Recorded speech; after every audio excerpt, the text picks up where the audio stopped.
아멘. 영광의 박수를 주님께 돌리십시다. 사람마다 가까이 있고 싶은 사람이 있습니다. 직장에도 보면 자리를 가까이 하고 싶은 사람들도 있죠.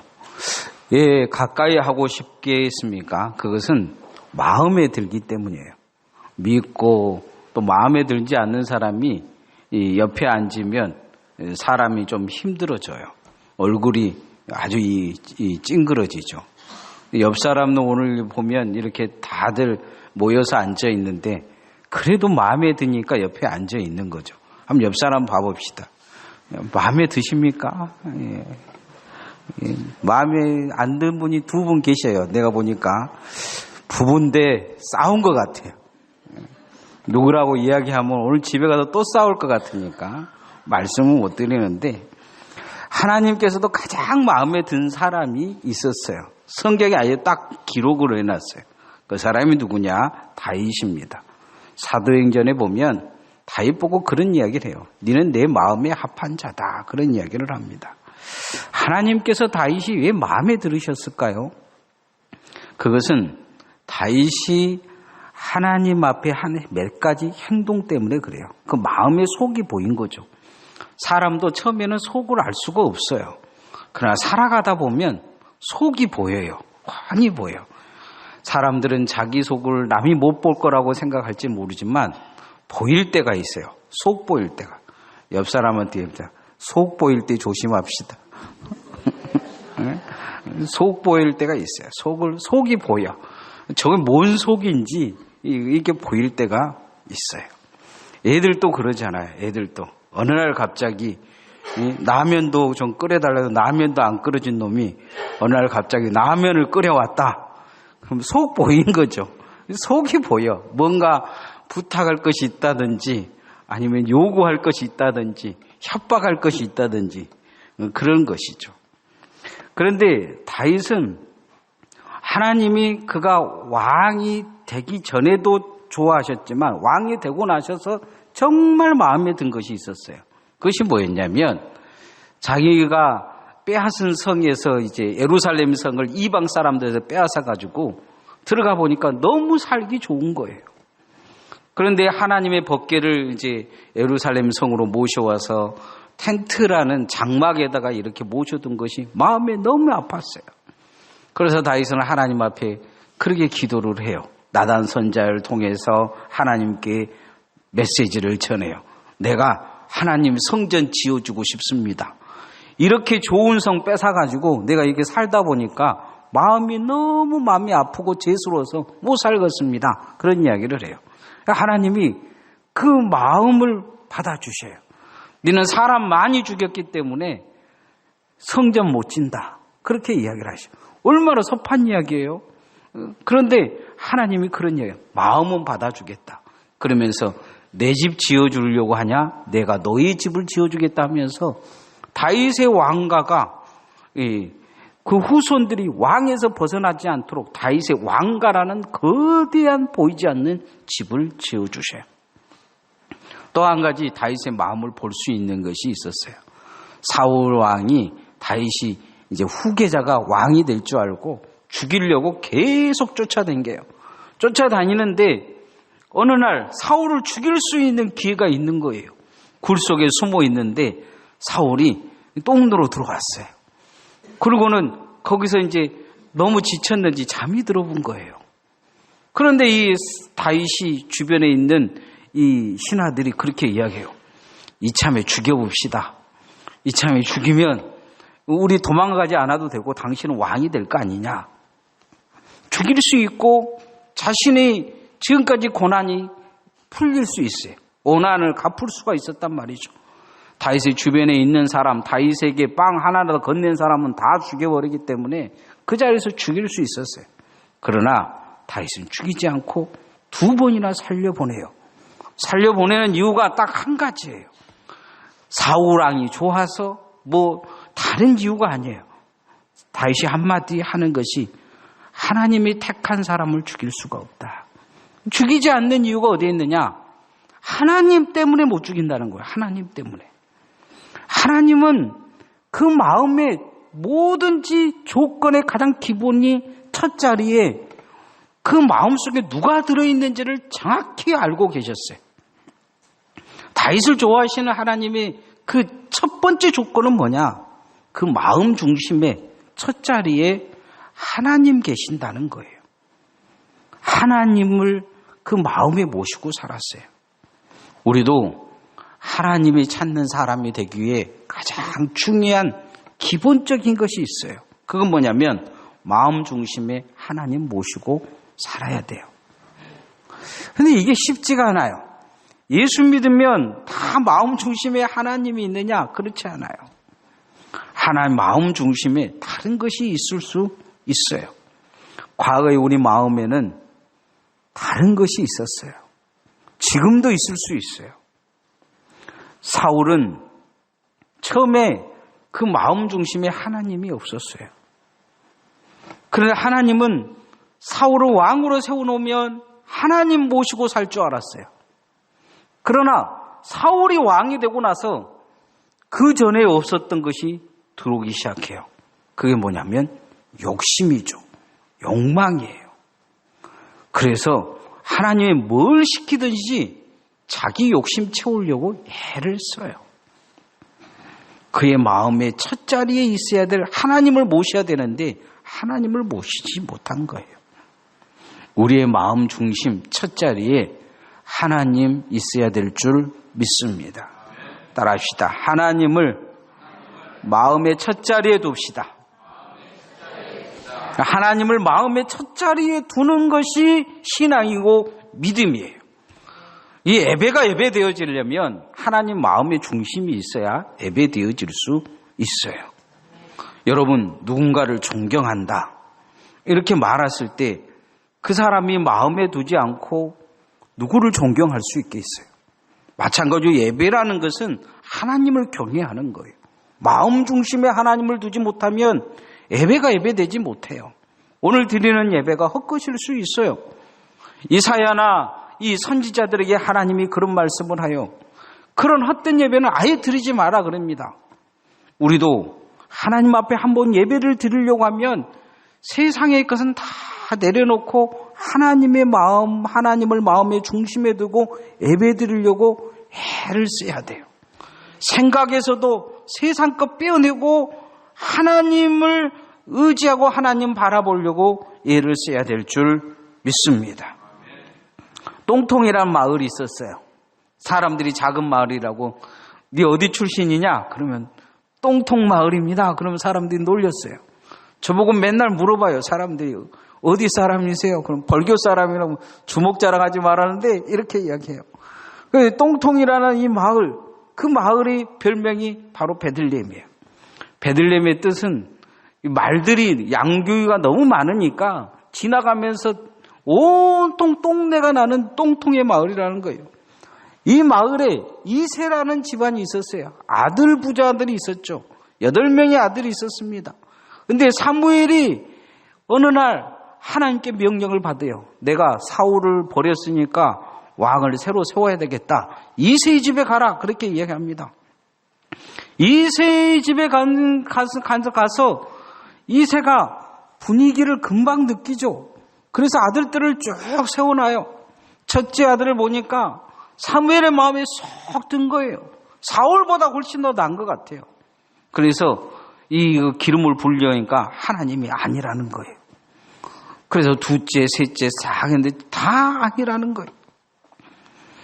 하나님은 틀림없을 것인데 사무엘은 생각하고 이세에게 물어요. 다른 아들은 없냐? 그랬더니 들판에 버리는 아들이 하나 있다는 거예요.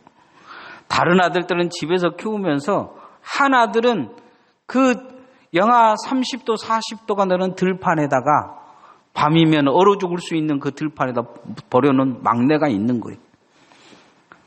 남들은 집에서 키우고 사람들 앞에 보이기 싫으니까 들판에다 버린 덜 떨어진 아들이 하나 있어요. 막내가 있습니다. 그러는데 오늘로 정확히 해석을 하면 덜 떨어진 아이, 수준이 좀 낮은 아이가 하나가 있습니다. 이런 이야기예요. 그 수준 낮은 아이 데려오라. 그렇게 이야기해요. 그 하나님이 이 아이다. 그렇게 말씀하셔요.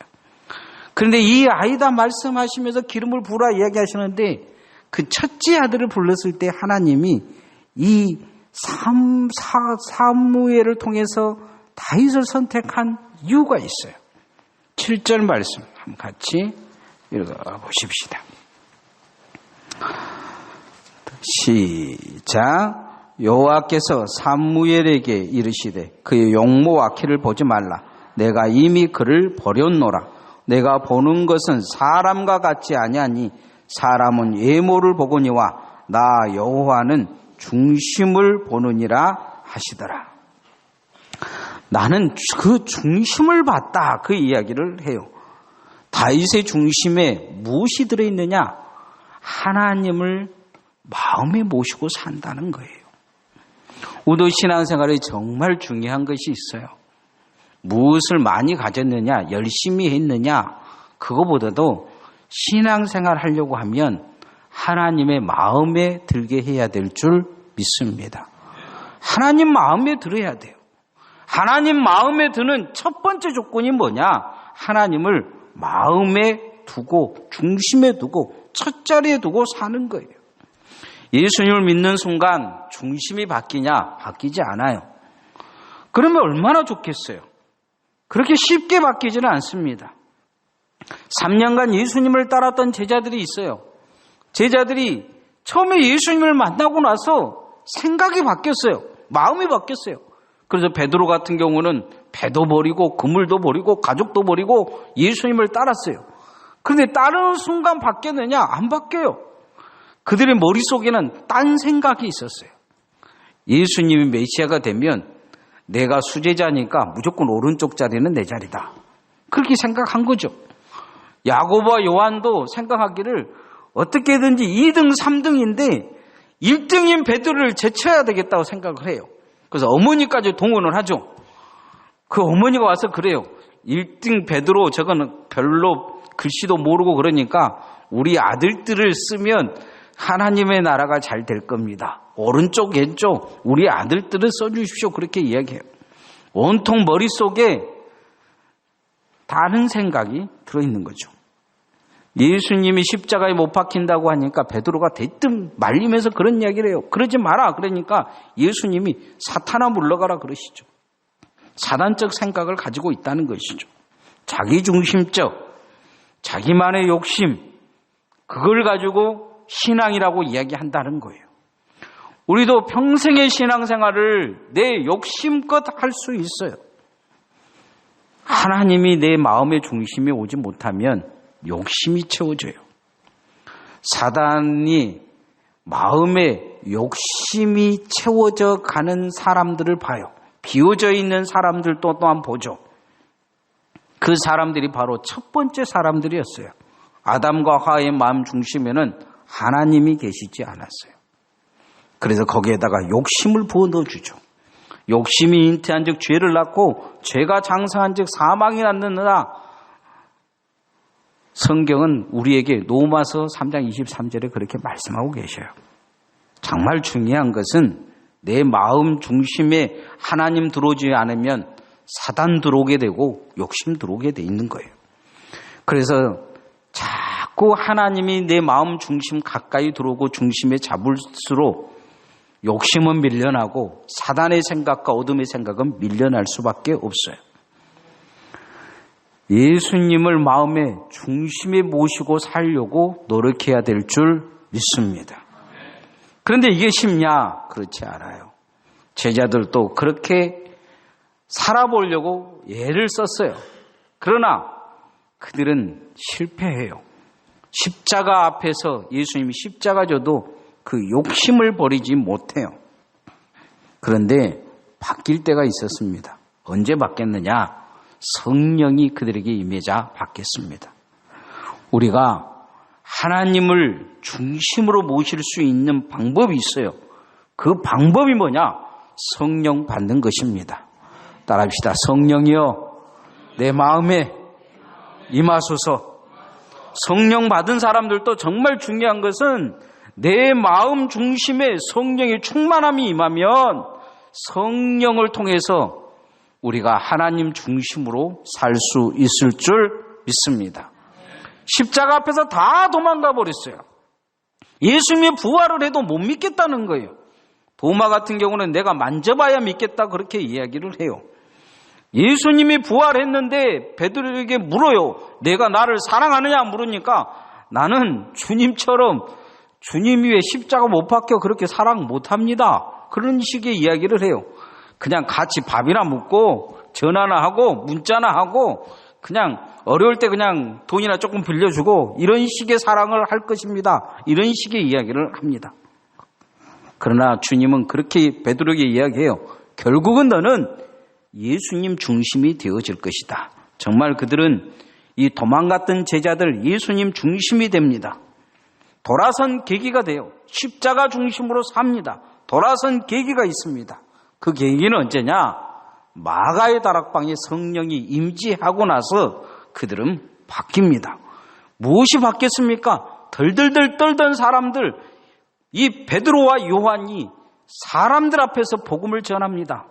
잡아다가 매를 때리면서 하는 말이 입을 틀어막으면서 예수의 부활을 전하지 말라 하자 그들이 하는 말이 이 복음을 전하지 않을 수가 없다면서 끝까지 전합니다. 그들은 복음의 사람으로 바뀌었습니다. 예수님의 사람으로 바뀌었습니다. 성령 충만한 사람으로 바뀌었습니다. 여러분이 성령 받기를 소원합니다. 성령의 충만함을 받기를 소원합니다. 늘 기억해야 됩니다. 예수의 사람들은 성령이 아니면 아닌답니다.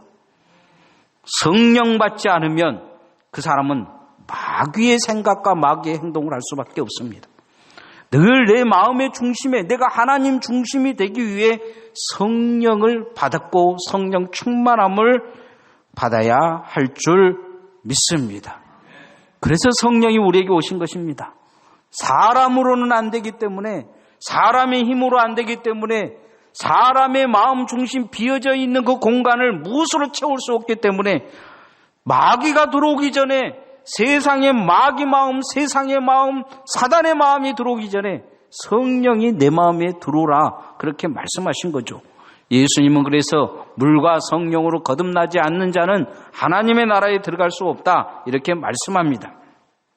오늘 성경에 보면 다윗이 기름 부음을 받는데 성령의 역사가 나타나요. 그런데 하나님께 버림받은 자는 악령의 역사가 나타납니다. 13절 14절 말씀 한번 같이 읽어보십시다. 시작.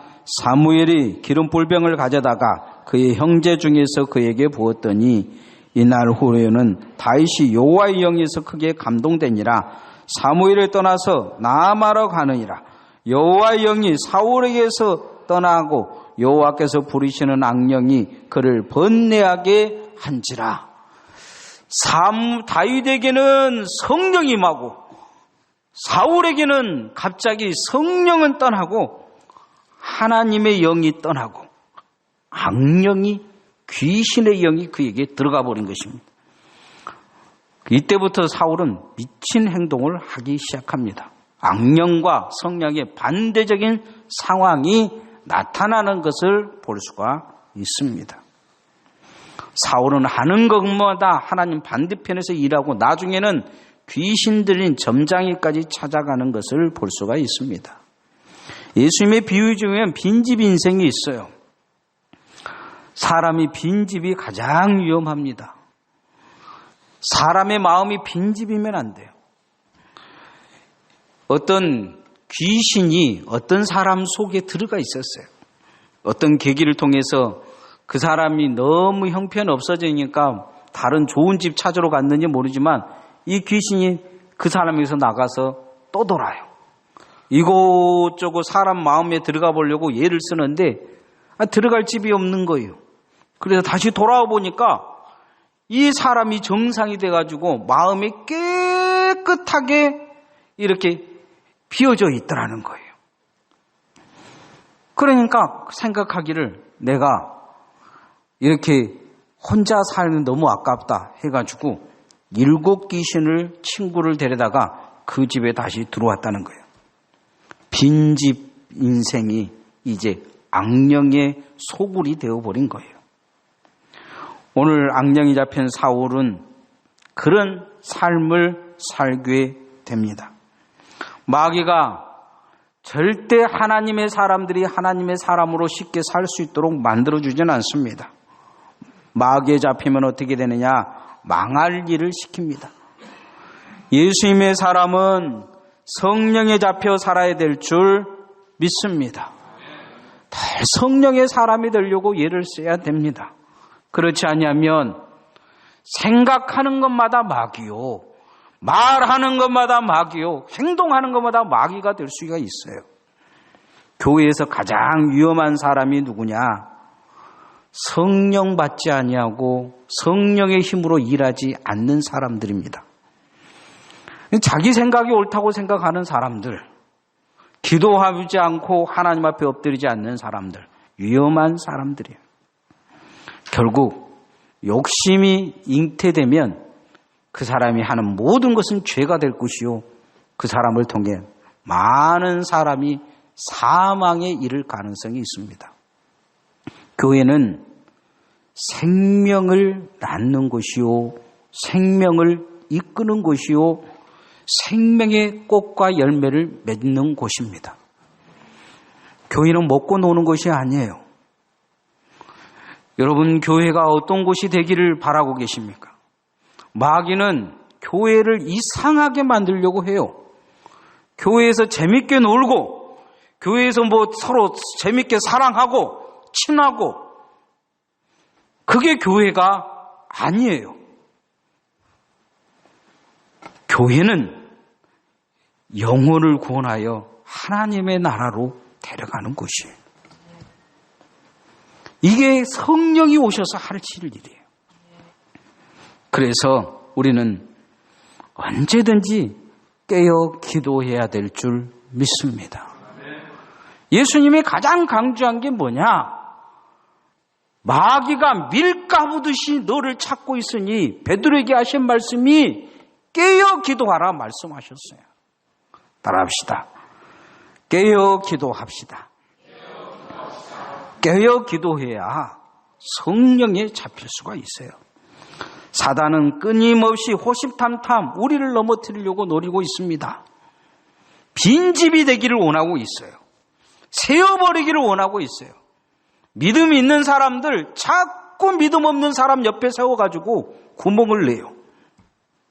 그리고 믿음이 세게 해요. 쓰잘데기 없는 소리를 자꾸 해요.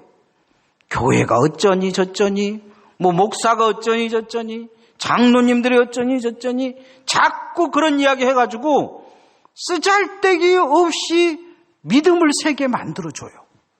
은혜를 세게 해요.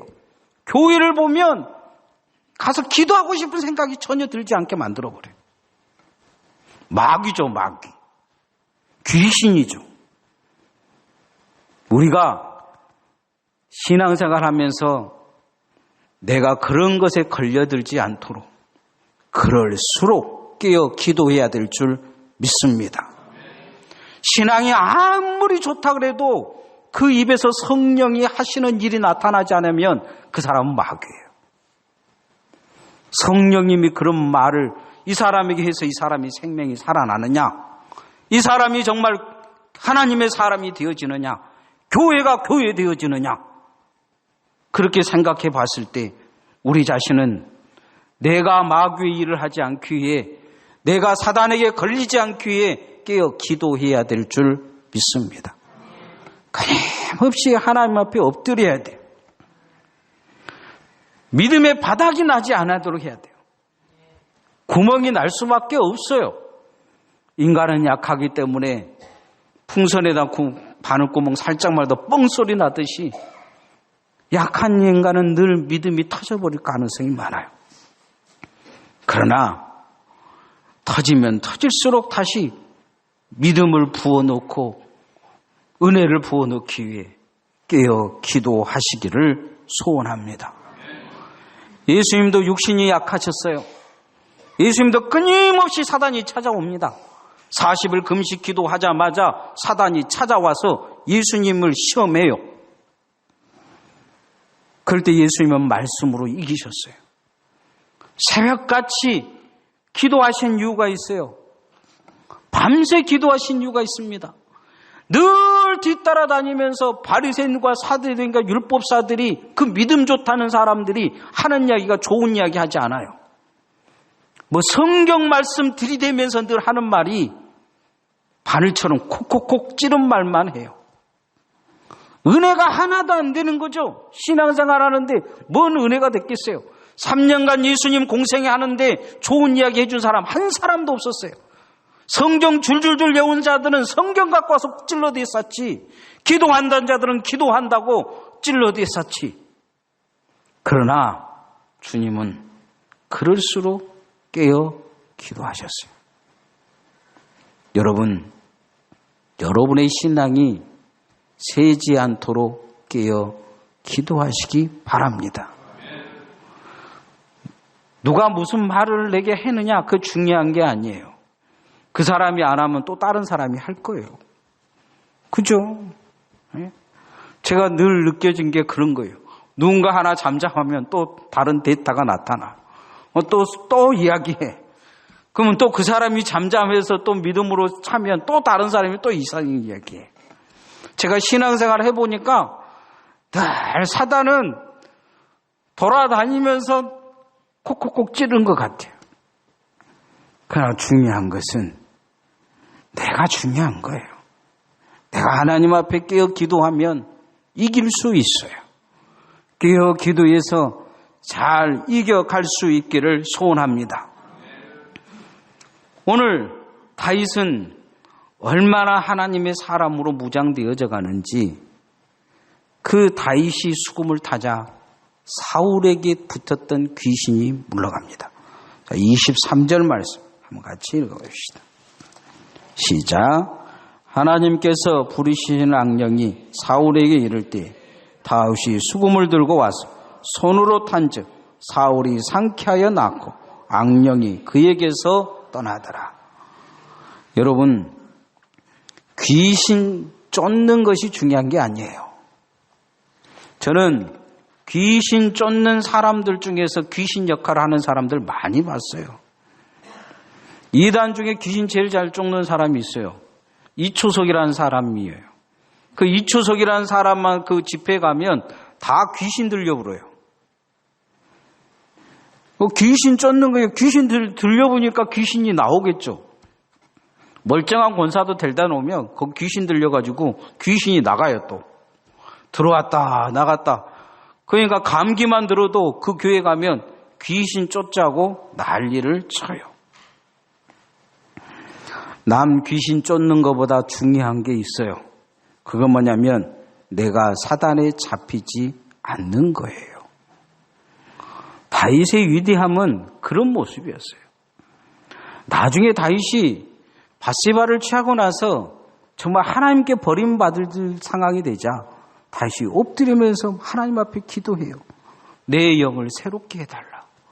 성령을 내게서 거두주지 마라. 다윗은 알고 있었어요. 성령이 자신에서 떠나가면 얼마나 무서운 악령이 들어와서 자신을 힘들게 하는지 대표적인 사람 사울을 통해서 알고 있었던 거예요. 그래서 그는 밤새 회개하며 기도합니다. 하나님 앞에 자기 영혼을 깨어나기 위해 기도해요. 우리가 신앙생활 하려고 하면 깨어나야 될 줄 믿습니다. 깨어 기도해야 돼요. 기도의 삶을 사셔야 돼요. 오늘날의 한국 교회나 전 세계 교회의 가장 문제는 뭐냐? 기도하지 않는다는 거예요. 여러분, 새벽 기도에 나오셔서 기도하셔야 돼요. 새벽에 못 나오신 분들은 집에서라도 어떻게든 기도하려고 몸부림을 치셔야 돼요. 성전을 그냥 지나가지 마시고 성전이 보이면 성전에 들어와서 기도하고 가셔야 돼요. 저는 예배당에 이러고 있으면서 우리 교인은 아닌데 매일 와서 기도하고 가는 많은 사람들을 봐요. 저는 그 교인들 볼 때마다 제가 기도한 게 있어요. 우리 교인들도 저렇게 해주세요. 하나님 앞에 기도하는 습관을 들이셔야 돼요. 성경에 보면 예수님이 기도하는 습관을 좇아 이렇게 말씀하는 구절들이 있어요. 깨어 기도해야 사단에게 잡히지 않는 거예요. 사단에게 생각과 마음이 잡힌 사울왕과 가룟 유다의 최후를 우리는 기억해야 돼요. 다윗은 그런 모습을 보고 하나님 앞에 자기가 범죄했을 때 철저히 회개하며 기도해요. 내 영, 내 마음을 새롭게 해달라. 성령을 내게서 거두지 말라. 하나님 앞에 그렇게 기도해요. 이제 말씀의 결론을 맺으면 하나님이 찾으시는 사람이 있어요. 구약에서 유일하게 하나님이 마음에 든 사람이 있는데 그가 다윗이라고 했어요. 이유는 그의 마음 중심에 하나님 계셨기 때문이에요. 우리도 어떻게든 하나님을 마음의 중심에 두려고 애를 써야 될 줄 믿습니다. 그러기 위해 성령 받아야 돼요. 성령이 내게 임하셔야 돼요. 성령의 역사가 내게 나타나셔야 돼요. 성령 받은 자는 성령 충만하게 살려고 애를 써야 됩니다. 성령 충만한 방법은 다른 것으로 일어나지 않아요. 귀신을 쫓아내지 못한 제자들에게 주님이 하신 말씀이 기도밖에 없다 말씀하셨어요. 성령은 마가의 다락방에서 기도할 때 역사가 일어났어요. 주님도 깨어 기도하라 하시면서 자신도 깨어 기도하셨어요. 우리도 깨어 기도해야 될 줄 믿습니다. 그래서 생명을 살리는 하나님의 사람, 성령의 사람, 기도의 사람 되어지기를 소원합니다. 찬양하십시다.